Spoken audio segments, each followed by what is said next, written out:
మంచిది.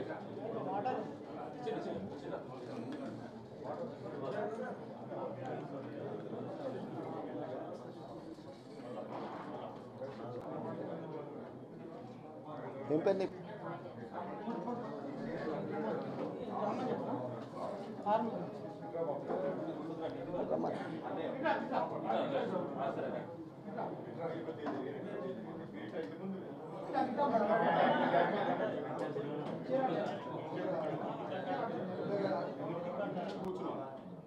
అన్నా అందరూ ఊరుకుంటే మాట్లాడుతా అంటే ఉంటారా?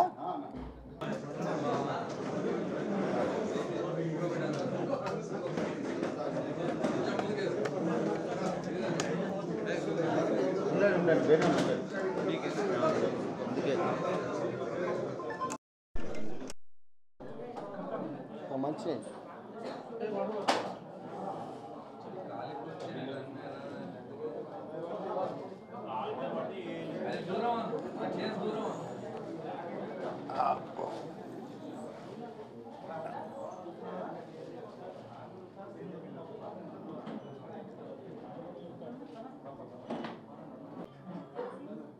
అశోకన్నా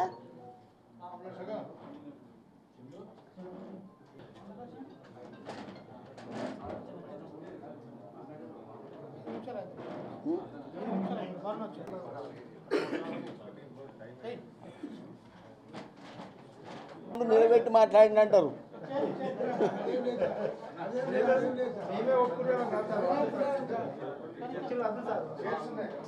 లేదు లేదు కూర్చోవాలి, మీరే ఇంపార్టెంట్ ఆయన.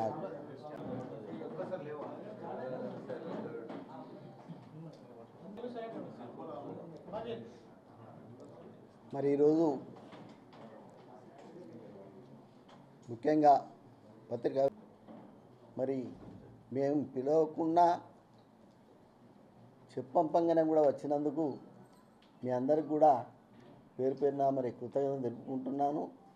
ఎందుకంటే మరి ఎప్పుడైనా పత్రికా విలేకరులు అనుకునేది మాకు ఇంకా మెసేజ్ రాలేదు అని, కానీ మరి నన్ను మీ తమ్మునిగా భావించి మరి నా క్షేమం కోరి మీరు వచ్చినందుకు మీ అందరికి పేరు పేరున ధన్యవాదాలు తెలుపుకుంటున్నాను.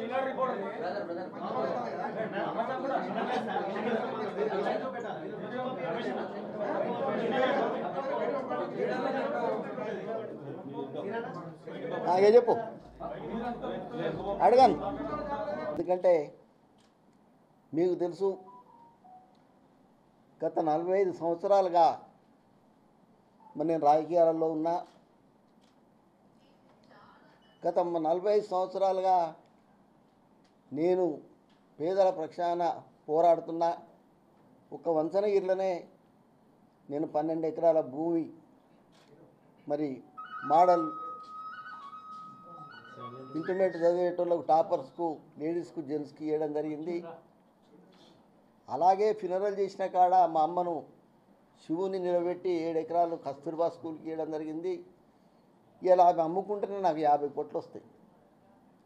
అలాగే శాంపేటలో 14 ఎకరాలు ఇచ్చిన ఫస్ట్ అది ఇలా 3 కోట్ల రూపాయలు అయింది ఎకరం. మరి ఈరోజు మీ అందరికీ తెలుసు, చాలామంది విలేకరులు సీనియర్లు ఉన్నారు. మరి నేను ఎంత కష్టపడి ఈ స్థాయికి వచ్చినో మీకు తెలుసు.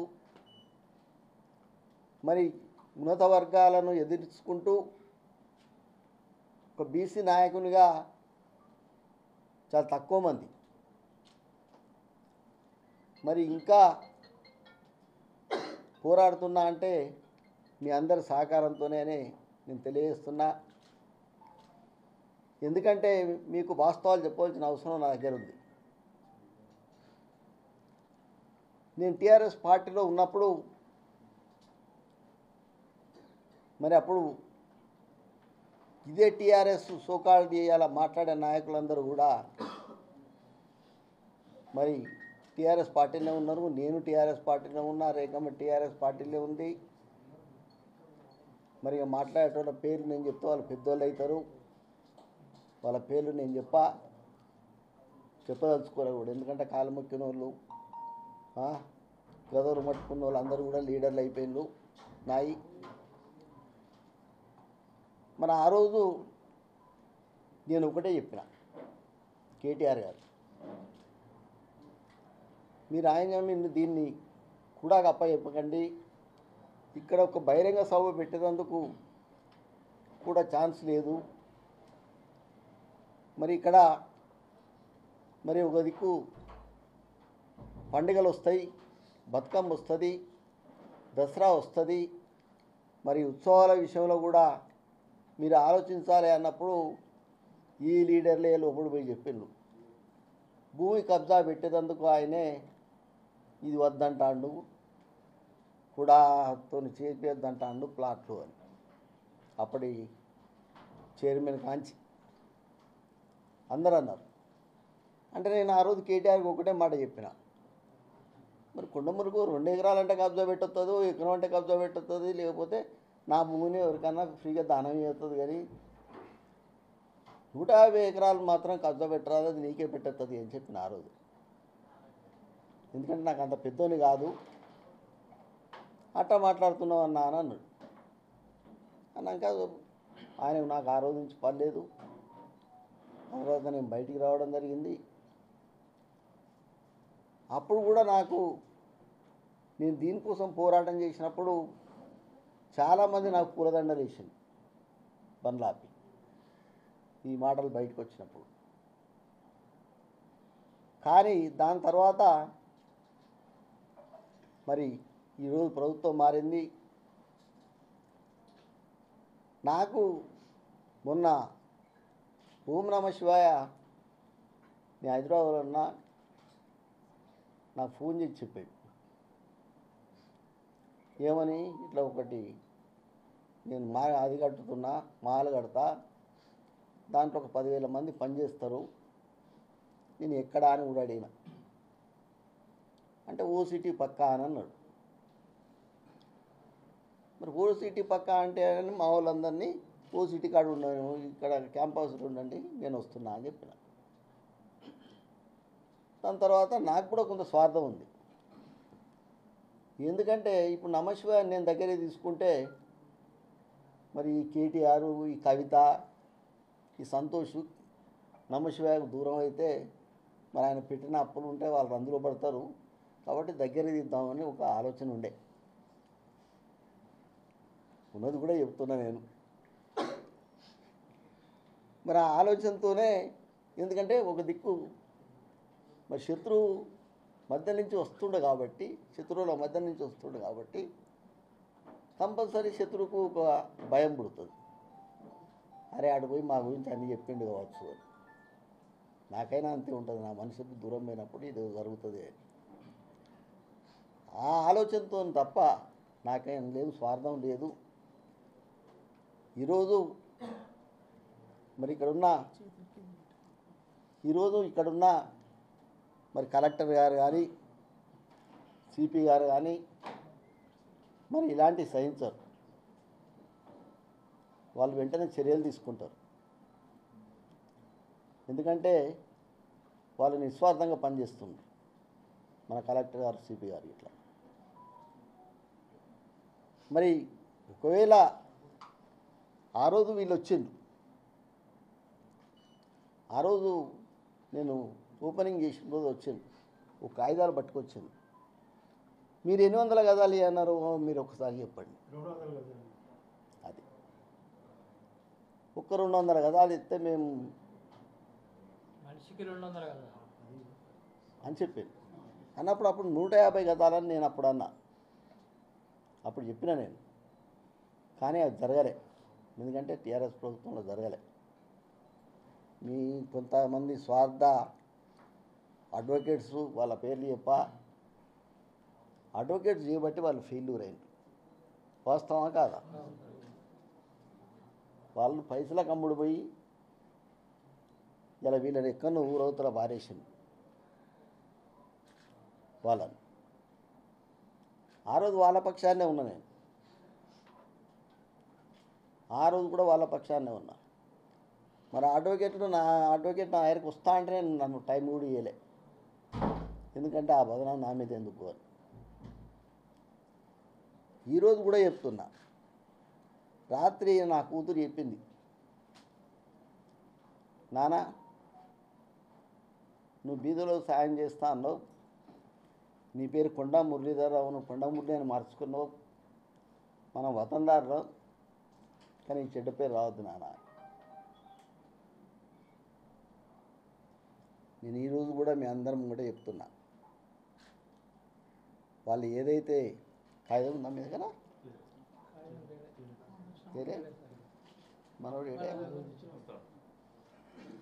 వాళ్ళు ఇచ్చిన కాగితం నాకు నిన్న అది ఆఫీస్ కానీ అన్నారు తప్ప 200 గదాలు అక్కడ మేము మా కాడ ఇచ్చిండు, ఈడ కూడా కావాలి అన్నారు. నేను కంపల్సరీగా పోరాటం చేస్తా. ఈరోజు కంపల్సరీగా నేను ఈరోజు పొద్దున్నే మా ఎంఆర్ఓ గారిని పిలిచిన, లేండి ఎంఆర్ఓ గారు ఏం చెప్పినా పని చెప్పి ఏం చెప్పినా వద్దని చెప్పినా, బంద్ చేయి వెంటనే సర్వే చేయని మరి వారికి వెంటనే కూడా చెప్పడం జరిగింది. ఈరోజు పని వెంటనే ఆపేయండి, అర్థమైంది కదా? ఓకే, అది వాళ్ళదా? ఎందుకంటే కూడా ఒకవేళ అయితే ఈ పాటికి అది మెయిన్ రోడ్డు మీద ఉన్నది కాబట్టి ఈ పాటికి కూడా ఎప్పుడో దాన్ని తినేసు కాకుండా కూడా చెప్తున్నా, కార్మికుల పక్షాన ఉన్నా కాబట్టి అన్న కార్మికులకు వాళ్ళది కుడాది కాక ఆయన మీద కాకుండా కూడా వాళ్ళకు సగం అన్నది ఇప్పించేసి వాళ్ళకు మరి ఫంక్షన్ హాల్ కట్టించే పూర్తి బాధ్యత మరి నేను తీసుకుంటా. మీటింగ్ పెట్టుకునేందుకు మరి నేను ఎంబడి ఉంటా అని మరి కార్మిక పక్షాన మరి తెలియజేస్తున్నా. ఎందుకంటే నేను ఒకటే మాట చెప్తున్నా,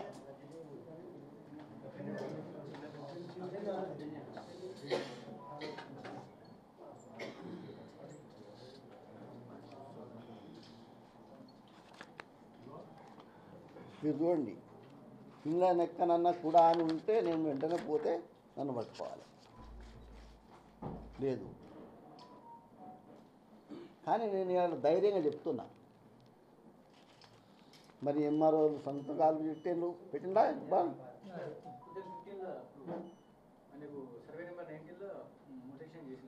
అది అయినా చెప్తున్నా. ఇప్పుడు నేను లేదు లేకున్నా కూడా నేను ఇలా వాళ్ళ పక్షాన అది చూసుకోండి, వాళ్ళ పక్షాన ఇవాళ సగం ఇప్పించే పూర్తి బాధ్యత తీసుకొని గవర్నమెంట్తో రేవంత్ అన్నను ఒప్పించి మరి వాళ్ళకు మేరాలు కట్టించి 2 రూములు ముంగట వేయించి వాళ్ళ ఏ ఫంక్షన్ అయినా అలా చేయించుకునే కార్యక్రమం బాధ్యత నేను తీసుకుంటా అని మరి తెలియజేస్తున్నా. ఎందుకంటే కొంతమంది అనుకుంటారు, మీరు చూసిండ్రు మరి ఎలక్షన్లప్పుడు నేను మరి ఎక్కడ పైసలు అడగలే, ఈడ బ్రాండ్ షాపులు ఎన్నున్నాయో తెలివై, ఈడ హోటళ్ళు ఎన్నున్నాయో తెలివై, బార్లు ఎన్నున్నాయో తెలివై. నాకు వాళ్ళ దగ్గర నేను పైసలు వసూలు చేయలే, కానీ పోయిన వాళ్ళు చాలామంది వసూలు చేసిండ్రు, నేను చేయలే. ఈరోజు నేను ఇచ్చే చేయగానే తీసుకునే చేయి కాదు నాది. అట్లా ఏది ఉంటే మరి నా బిడ్డ పెళ్ళి చేసిన 16 ఎకరాల భూమిని నేను అమ్ముకొని ఎలక్షన్కి వచ్చిన. కొండా సురేఖను ఎమ్మెల్యే చేసిన, మంత్రిగా రేవంత్ అన్న, సోనియా గాంధీ, రాహుల్ గాంధీ అన్నతోని ఈయన మంత్రిగా ఉన్నారు. అక్కడ కూడా ఒక చెడ్డ పేరు ఉన్నది చూడండి. ఈరోజు నేను ఇంతవరకు వాళ్ళ ఆఫీస్లో పోలే, వాళ్ళ సెక్రటరియట్కి పోలే, నేను పోను. అంతకుముందు రోజు పోయి వాస్తు చూసి వచ్చిన, ఎవరెక్కడ కూర్చోవాలి, ఎవరెక్కడ కూర్చుంటే కమాండింగ్ ఉంటుంది అని. అంతే తప్ప నేను ఇయ్యాటికి పోయి కూడా ఆడ కమాండింగ్ చేయాలి. మొన్నటికి మొన్న మొదలే చెప్పిన నేను, తిరుపతిలో నెయ్యి విషయంలో మరి ఒక చెడ్డ పేరు వచ్చింది జగన్మోహన్ రెడ్డికి. మరి నెయ్యి వేరేలోకి ఇచ్చినాక మరి దాంట్లో వివిధ రకాల కలుపుతుండో మనం డైరెక్ట్ చెప్పినాం. మరి అట్లా వేరే వాళ్ళకి ఇస్తే ఎంత వస్తుందో నాకు తెలుసు, ఎన్ని పైసలు వస్తాయో నాకు తెలుసు. కానీ నేను డైరెక్ట్ చెప్పిన గవర్నమెంట్ విజయ డైరీకే రాయండి. నేను వాళ్ళకి అడ్వైజ్ చేసిన. భద్రాచలంలో తెలియకుండా ఒక రెవెన్యూ ఆఫీసరు, ఆమె ఎండోమెంట్ ఆమె కాదు, చేసినందుకు మొన్నటికి మొన్న సస్పెండ్ చేయించినాం నేను మేడం గారితో చెప్పి. మనం మాట తప్పదు దేవుని దగ్గర. నేను దేవుని నమ్మ అని దేవుని సొమ్ము కూడా తినా. ఎందుకంటే ఏదో ఒక శక్తి ఉన్నది కాబట్టే మరి ఎన్ని రోజులు నేను బతుకుతున్నా. ఏదో అదృశ్య శక్తి ఉన్నది కాబట్టే ఇంతమంది దుర్మార్గుల మధ్య మరి బతుకుతున్నా అంటే ఏదో ఒక అదృశ్య శక్తి నా వెంబడి ఉన్నది. గవర్నమెంట్ లేనప్పుడు ఆ శక్తి పనిచేస్తుంది, గవర్నమెంట్ ఉన్నప్పుడు కూడా ఆ శక్తి పనిచేస్తుంది. మీరు అర్థం చేసుకోవాలి. నేను ఎమ్మెల్సీ రెండోసారి ఈ నామినేషన్ వేసినప్పుడు మరి ఏ పార్టీ కూడా బీఫామ్ ఇవ్వలే, ఏ పార్టీ కూడా బీఫామ్ ఇవ్వలే. నాతో రాత్రి కేసీఆర్ 1 గంటకు ఫోన్ చేసిండు. కేసీఆర్ 1 గంటకు ఫోన్ చేస్తే ఏ పరిస్థితులు ఉంటాడో నాకు తెలుసు. 6కో 7కో దాడుతుంది. మన మురళి నేర పైసలు లేనట్టున్నాయి, రేపు సంతోష్ దగ్గరికి పో, ఒక 13 కోట్లు ఇస్తాడు అని చెప్పాడు. నాకు తెలుసు అప్పుడు వద్దంటే ఏమవుతుందో నా పరిస్థితి, ఏం తిట్టుబడితే తెలుసు అని. మంచిదన్న పొద్దున్న 11:30 పంపుతా అని చెప్పిన నేను. కానీ ఆడికి పైసలు పంపలే. 11ంటికి ఇక్కడ క్లోజ్ చేసిన నేను. అదే బయట వాళ్ళు అయితే దాన్ని ఆపి ఆ 13 కోట్లు వచ్చినాక చేస్తారు. నేను చేయలే ఆ పని. ఎందుకంటే ఒకరి పుణ్యాన్ని పైసలు నాకు వద్దు, నాకు ఒకరి పైసలు నాకు వద్దు. ఈరోజు పేదోళ్ళకు సాయం చేస్తున్నాం. మరి అలా క్రిస్టియన్ సొసైటీ దీనికి ఎవ్వరు కూడా 2 కోట్లు శాంక్షన్ చేయలేదు, మేం చేసినాం. మరి షాదీఖానాకు మేము 13 కోట్లు చేస్తే దాన్ని క్యాన్సిల్ చేసింది. సగమైనాక వేరే దానికి వాడుకున్నారు. మళ్ళా దాని షాదీఖానాకు మళ్ళా పెట్టడం జరిగింది. మరి ఈరోజు ఆఖరి సఫారీ ముస్లింలు చనిపోయిన తర్వాత నేను ఒక ఫ్రెండ్ వాళ్ళ అమ్మ చచ్చిపోతే పోయినా. నేను ఇంకా పొద్దున్న నుంచి మధ్యాహ్నం అవుతుంది, మరి తీసుకుపోతలేరు. నాకు అర్థం కాలే. ఇంకా లారీ రాలేదన్నా అని అంటుంది. అంటే అప్పుడే ఆలోచించిన, ఈ పనేదో మనం చేస్తే బాగుంటుంది అని ఆఖరి సఫారీ 2 DCM బండ్లు పెట్టి వాళ్ళకు ఫోన్ నంబర్లు ఇచ్చి, మరి సేమ్ వాళ్ళ లెక్కనే ఖురాన్ చదివేటట్టు క్యాసెట్లు పెట్టి మరి వాటిని బస్సు లెక్క తయారు చేసినాను. మీరు చూసింది తయారు చేసి ఆ డీజలు, ఆ డ్రైవర్ బత్త, ఆ డ్రైవర్ది అన్నీ కూడా ఇలా నేనే పేమెంట్ చేస్తున్నా. ఎవరు చేయలే ఇంతవరకు. మొత్తం రాష్ట్రంలో ఒక హరీష్ రావు, నేను హరీష్ అన్న, నేను ఇద్దరమే చేస్తున్నాం తప్ప ఎవరు చేయలే. ఎందుకంటే ఆఖరికి ఫ్రీజర్లు కూడా 2 ఇచ్చిన. నాకు మొన్న వచ్చి ముందర కంప్లైంట్ చేసిండు. ఏమని? పైన కప్పే గుడ్డ మరి 3000 తీసుకుంటాను, ముగ్గురు 3 షాపులు ఉన్నాయి ఈడ, 3000 తీసుకుంటాను అంటే కంపల్సరీ వాళ్ళని పిలుస్తా, ఆ రేటు తక్కువ చేపిస్తా. ఆ రేటు తక్కువ చేయించకపోతే నేనే వాళ్ళకి అలా సప్లై చేస్తా. ఎవరికి? చనిపోయిన నేనే పంపిస్తా అని నేను నిన్ననే చెప్పిన ముస్లిం నాయకులకు. మరి ఇంత నేను కష్టపడేటోని మరి కొందరు రాస్తారు. నిరూపించండి. ఎవరైనా ఎప్పుడైనా మీరు ఆలోచించండి. ప్రతి మనిషికి స్వార్థం ఉంటుంది ఎమ్మెల్యే కావాలని. కానీ నేను కొండా సురేఖని ఎందుకు చేస్తా? మహిళలకు న్యాయం జరుగుతుంది, మహిళలకు న్యాయం జరుగుతుంది. ఈరోజు తిరుగుతుంది అడవిలో కూడా పోయి వచ్చింది మొన్న. నేను చెప్పిన అందరూ హాస్టల్లో చూడమ్మా అంటే అధికారులకు ఒక పేరు చెప్పి ఈమె ఒక దిక్కుపోయింది. ఆడ అసలు నిజంగా అధికారులు ఏం చేస్తారు, అంత మంచిగా వండి పెడతారు. అది కాకుండా పక్క దాంట్లోకి పోయింది, పక్క అడవిలోకి పోయింది. మీరు అనొచ్చు మరి ఇంకెవరన్నా ఏమన్నా అంటారు కదా ఎందుకు పోయిండ్రు అని. వాళ్ళు కూడా మమ్మల్ని అనరు, ఎందుకంటే వీళ్ళు బీదల కోసం వచ్చింది కాబట్టి వీళ్ళని వదిలిపెడతాం అనుకుంటారు తప్ప మమ్మల్ని మాత్రం ఏమన్నారు సంపర్వం అనేది.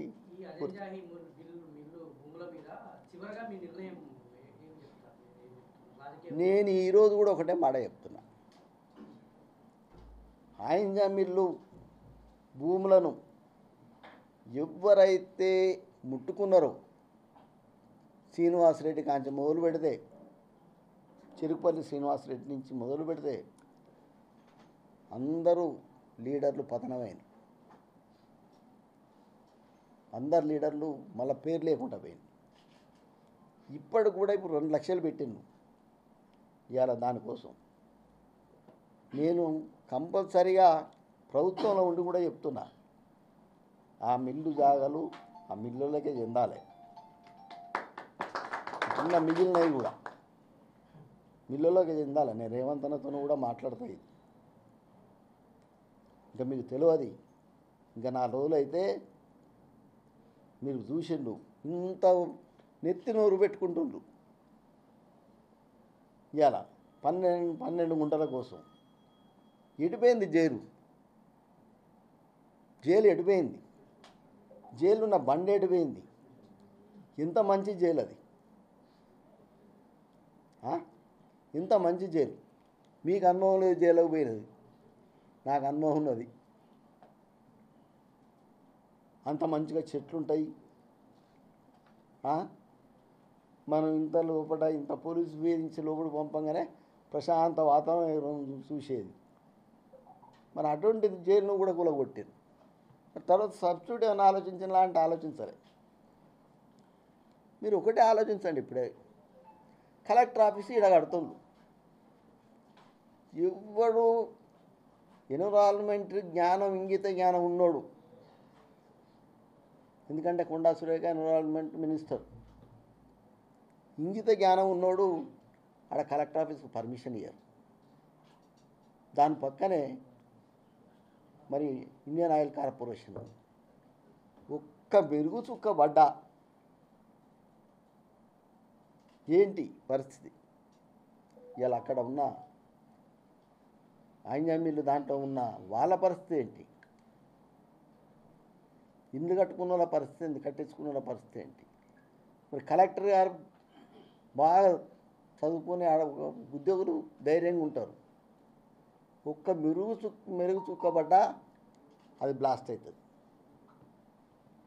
మరి ఆ జ్ఞానం కూడా లేదు.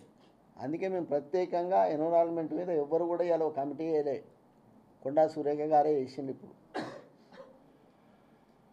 ప్రతి అపార్ట్మెంట్కి కూడా మీకు ఫైర్ది ఉందా అని ఒక ముగ్గురిని పెట్టి వేసింది. ఇలా ప్రతి క్రషర్లకు కూడా ఇలా 100 కోట్ల పెనాల్టీ కూడా వేసింది. 50 కోట్ల పెనాల్టీ కూడా వేసింది. ఎందుకంటే అక్కడ ఉన్న పక్క రైతులు చెప్పుకోలేక అవి మీద పడితే దస్తంతా మీద పడితే ఇబ్బంది అయ్యే పరిస్థితి ఉంది. అటువంటిప్పుడు ఏం చేయాలి? 100 ఎకరాలు కొనుక్కొని క్రషర్ పెట్టుకోవాలి. నువ్వు కొనుక్కొని 10 ఎకరాలు పెట్టుకుంటావు. 10 ఎకరాలు పెట్టుకొని నువ్వు క్రషర్ పెడతావు. మిగతా 50 ఎకరాలోడు ఇబ్బంది పడతాడు. మరి ఇంత ముందు చూపు ఉన్నది మాకు, ఇంత ముందు చూపు ఉన్నది. ఎవరబ్బా ఏం చిన్ని, ఇంత ముందు చూపు ఉన్నది. చెప్పు, నువ్వు ఏం చెప్పాలనుకుంటావు చెప్పన్నా.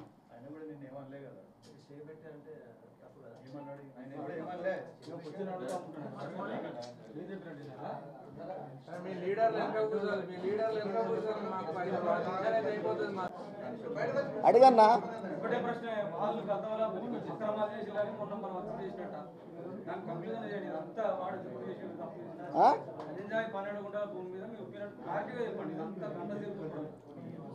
మనం మూమాటం లేకుండా చెప్తున్నా.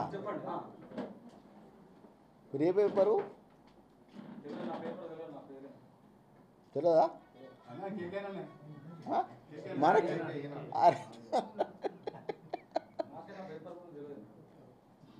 మరి కేకే అన్నకు నిజంగా కూడా మరి మంచి క్వశ్చన్ అడిగిండు. డైరెక్ట్ చెప్పండి, పక్క కార్మికులను పెట్టుకున్నారు, కార్మికుల కోసం భవన నిర్మాణానికి తప్పిల్లంతా సాఫ్ చేసి దానికోసమేనా వర్క్ బంద్ చేయించినాం, ఇప్పుడు బంద్ చేయించిన ఇప్పుడే. ప్రభుత్వం పోయింది బుద్ధి చెప్పి ఆల్రెడీ, మీరేం చెప్తారో చెప్పండి అంతే. ఓకే,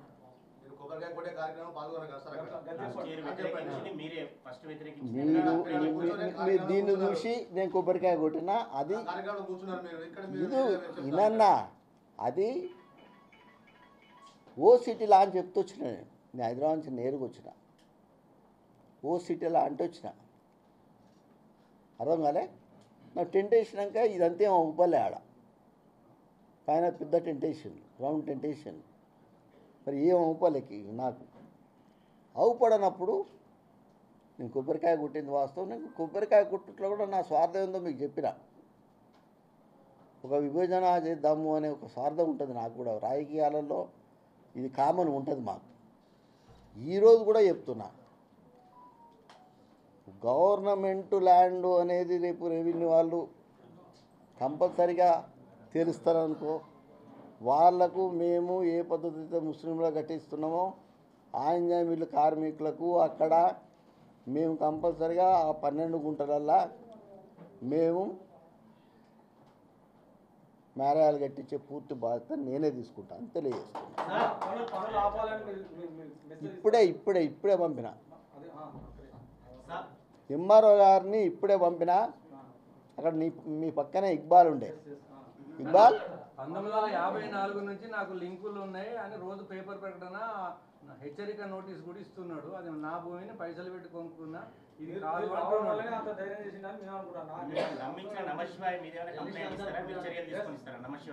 మీకు ఒకటే మాట చెప్తున్నా, నేను దాన్ని రెవెన్యూ కప్ప చెప్పిన. పొద్దునే నేను ఎంఆర్ఓ పిలిచిన, పని ఆపండి అని చెప్పిన. ఎంఆర్ఓ గారు మీరు వస్తాను కదా నేను వచ్చిపోతా అంటే ఆడ కూర్చున్నాడు. ఇప్పుడే లే పొద్దున్నే ఎంఆర్ఓ గారు మీరు వెంటనే రండి కూర్చే. ఎంఆర్ఓ గారు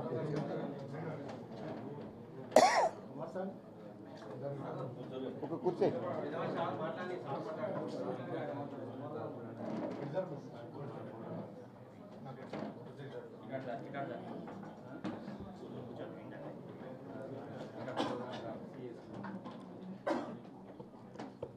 ఇలా మరి పత్రికా విలేకరి మరి ఏదైతే క్వశ్చన్ వేసిందో, మరి సమంజసమైన క్వశ్చన్ వేసిండు. కంపల్సరిగా ఆ భూమి రెవెన్యూలో ఎవరిది అని తేలేదాకా అక్కడ పని నడవనీయం. ఒకవేళ రెవెన్యూలో తేలినా కూడా మన సొంత పైసలు పెట్టైనా కూడా అన్న నుంచి సగం తీసుకొని వాళ్ళకు నేను కంపల్సరీగా ఆడ మేరాయాలు కట్టిస్తాను. మరి మీ అందరం కూడా హామీ ఇస్తున్నా. కొండమూరులో ఒకసారి మాట అంటే దాన్ని తప్పడు. నేను మెడబైన పరులే, నోట్ల నుంచి మాట వెళ్ళింది అంటే ఆ మాట కట్టుబడి ఉంటా. ఆ మాట కట్టుబడి ఉన్నా కాబట్టే ఇన్ని వేల మంది జనాలు నా అనుకున్నారు. ఇలా నేనే మొదలు చెప్పిన, వాళ్ళ ప్రభుత్వంలో చెప్పిన, వాళ్ళ ప్రభుత్వంలో నేను చెప్పిన, ఎవరైనా భూమి కబ్జాలకు పాల్పడితే నడి బజార్లో క్రేన్కు ఉరిపెట్టిస్తా అని. మరి కేటీఆర్ బట్టలు ఇప్పిస్తా అని చెప్పిన. అప్పుడు రంగనాథ్ గారు ఉండే అనుకుంటారు, సిపి రంగనాథే కదా, రంగనాథ్ గారు నన్ను పిలిచిండు. నీ మీద సుమోటోగా కేసు బుక్ చేయవలసి వస్తుంది, చేయాలి అన్నాడు. చెయ్యండి అని చెప్పిన నేను, నాకేం ఇబ్బంది లేదు, చేయండి, సుమోటోగా కేసు బుక్ చేస్తే ఒక్క రోజులో బయటకు వస్తా, కానీ ఒక్కోటే రోజులో రాను, నేను 2 రోజులు ఉంటానులా, 1,00,000 మందిని తీసుకొని నేను ఊరేగింపుకి వస్తా పరకాల నుంచి అని చెప్పిన. ఎందుకంటే నేను అరెస్ట్లకు భయపడా. నేను అప్పుడే చెప్పిన, ఇప్పుడు కూడా చెప్తున్నా, నేను వచ్చినాక భూమి కబ్జాలు ఆగిపోయినాయి. మా పోలీస్ అట్లా పనిచేస్తుంది. మా పోలీసు ఇదివరకు లెక్క పోలీసు కాదు. పైసలు లేకుండా మరి తెల్లారి వరకు నిన్న మర్డర్ అయితే సాయంత్రం వరకు వాళ్ళని అరెస్ట్ చేయగలిగింది మన పోలీస్. అర్థమైందా? అంత ఒక మర్డర్ కాగానే వాళ్ళని ట్రేస్ అవుట్ చేసే అంత కార్యక్రమం పెట్టుకున్నారు అంటే వాళ్ళకు ఒకటే, వాళ్ళ పైసలు ఎందుకు అడగరు? నేను పైసలు తీసుకోకుండా వాళ్ళని వేసుకున్నా. ఇక్కడ ముస్లింలకు ఇబ్బంది వస్తుంది అని ఒక ముస్లిం సిఐ గారిని వేసుకున్నా. ఆయనకు రాష్ట్రపతి మెడలు 2 సార్లు వచ్చినాయి. ఎందుకు వేసుకున్నా? పొద్దుటిల్లి ముస్లింలకి ఏందో తెలవాలి కాబట్టి ఇంత ధైర్యంగా ఇచ్చిన. కాబట్టి అలా వాళ్ళు 1 గంట వరకు కూడా నడుపుకుంటాను. అదే మీరు అనకుండా డబ్బాలు తీస్తాను, రోడ్ల మీద డబ్బాలు తీస్తాను. మా పోలీసు అట్లా చేస్తలేదు. రోడ్ల మీద డబ్బాలు ఉంటే కూడా డబ్బాలను అట్టే ఉంచుతుండ్రు. రాత్రి పెట్రోలింగ్ చేస్తాను. సంఘ వ్యతిరేక శక్తులు ఏమైనా ఉండేది ఉంటే వాళ్ళను పట్టుకొని విచారణ జరుపుతాను. కాదండి, అక్కడ ఇక్కడ కంపేర్ చేస్తున్నా నేను. ఇప్పుడు నియోజకవర్గ అభివృద్ధి గురించి మీరు పెట్టలేదు sir press meet. Azamjahi mill వివాదము, నమశివాయ మిమ్మల్ని పిలిచిన కార్యక్రమం ఇస్తున్నారు. అది తప్ప మీరు మిగతా అన్ని అంశాలు చెప్తున్నారు సార్. ఇప్పుడు వరంగల్లోనే కాదు, తెలుగు రాష్ట్రాల్లో కొండా మురళి, కొండా సురేఖ అంటే ఒక బీసీ బ్రాండ్. Yes. అట్లాంటిది వ్యాపారికి మీకు ఇప్పుడే చెప్తా.